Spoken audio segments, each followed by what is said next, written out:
Hi, and welcome to Stories with Wanda. We're going to read Caps for Sale, a tale of a peddler, some monkeys, and their monkey business.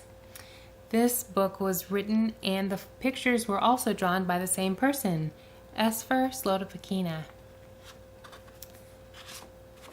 Okay. Once there was a peddler who sold caps. But he was not like any ordinary peddler carrying his wares on his back. He carried them on top of his head. First he had on his own checked cap, then a bunch of gray caps, then a bunch of brown caps, then a bunch of blue caps, and then on the very top, a bunch of red caps. He walked up and down the streets, holding himself straight so as not to upset the caps. As he went along, he called, "Caps! Caps for sale! 50 cents a cap!" One morning, he couldn't sell any caps. He walked up the street and walked down the street, calling, "Caps! Caps for sale! 50 cents a cap!"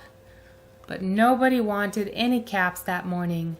Nobody wanted even a red cap.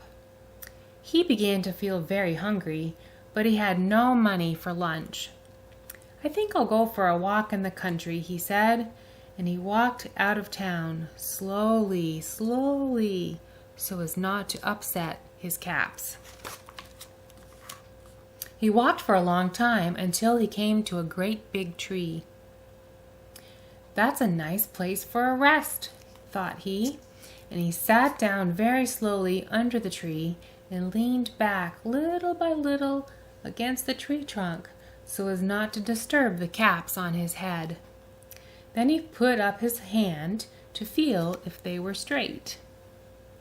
First his own checked cap, then the gray caps, then the brown caps, then the blue caps, then the red caps on the very top. They were all there, so he went to sleep. He slept for a very long time. When he woke up, he was refreshed and rested. But before standing up, he felt with his hand to make sure his caps were in the right place. All he felt was his own checked cap. He looked to the right of him. No caps. He looked to the left of him. No caps. He looked in back of him. No caps. He looked behind the tree. No caps.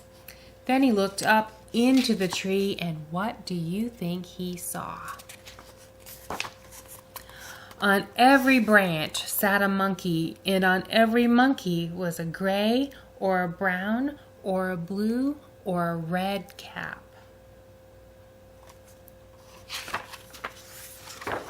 The peddler looked at the monkeys. The monkeys looked at the peddler. He didn't know what to do. Finally, he spoke to them. "You monkeys, you," he said, shaking a finger at them. "You give me back my caps." But the monkeys only shook their fingers back at him and said, "Zzz, zzz, zzz." This made the peddler angry, so he shook both hands at them and said, "You monkeys, you give me back my caps." But the monkeys only shook both of their hands back at him and said, "Zzz, zzz, zzz." Now he felt quite angry. He stamped his foot. He said, "You monkeys, you better give me back my caps." But the monkeys only stamped their feet back at him and said, "Zzz, zzz, zzz." By this time, the peddler was really very, very angry. He stamped both of his feet and shouted, "You monkeys, you must give me back my caps." But the monkeys only stamped both of their feet back at him and said, "Zzz, zzz, zzz." At last, he became so angry that he pulled off his own cap and threw it on the ground and began to walk away. But then, each monkey pulled off his cap. All the gray caps, all the brown caps, all the blue caps, and all the red caps came flying down out of the tree. So the peddler picked up his caps and put them back on his head. First his own checked cap, then the gray caps, then the brown caps, then the blue caps, and then the red caps on the very top. And slowly, slowly, he walked back to town calling, "Caps! Caps for sale! 50 cents a cap!"